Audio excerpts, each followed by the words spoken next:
এবারের প্রতিযোগী হিসাবে মঞ্চে ডেকে নিচ্ছি আরেকজন প্রতিভাবান পবিত্র কোরআনের পাখি, দৃষ্টি প্রতিবন্ধী কিশোরগঞ্জের হাফেজ মাহমুদুল হাসান আশরাফী।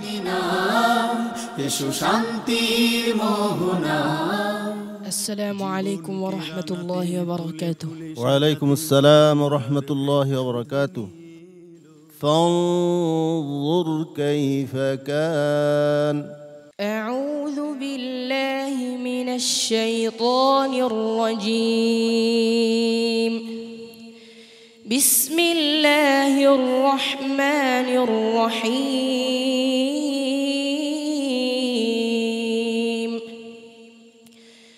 فانظر كيف كان عاقبة المجرمين. وإلى مدين أخاهم شعيبا قال يا قوم اعبدوا الله ما لكم من إله غيره.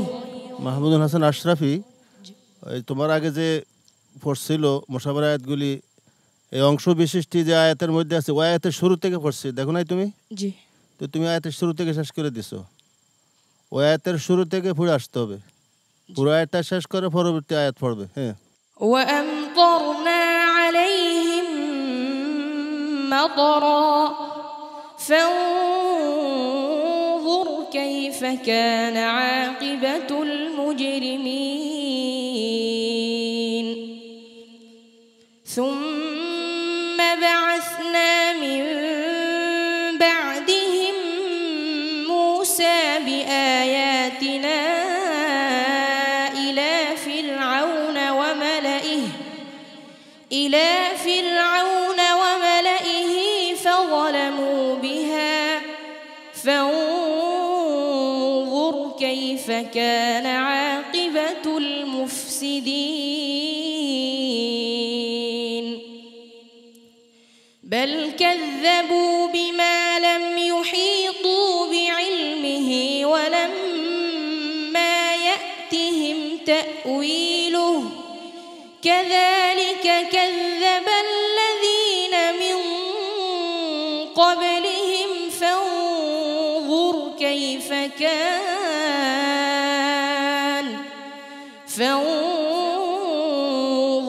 كيف كان عاقبة الظالمين. ومنهم من يؤمن به ومنهم من لا يؤمن به وربك أعلم بالمفسدين. وإن كذبوك فقل لي عملي ولكم عملكم أنتم بريئون مما أعمل وأنا بريء مما تعملون. وجحدوا بها واستيقنتها أنفسهم ظلما وعلوا فانظر كيف كان عاقبة المفسدين. ولقد آتينا داود وسليمان علما وقال الحمد لله الذي فضلنا على كثير من عباده المؤمنين.